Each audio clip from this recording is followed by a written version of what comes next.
kumukulo na.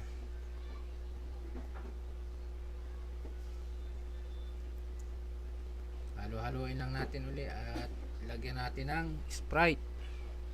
Ayun, no? Yung Sprite ko, isang buti lang yan eh. Pang pasarap.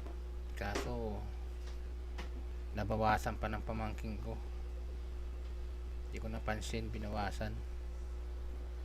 Kaya, umunti na.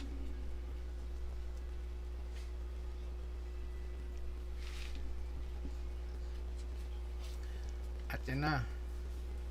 Okay na, luto na. Kunti na sabaw at ilagay na natin yung siling at sal para naman mabango, para siya bumango. Yan.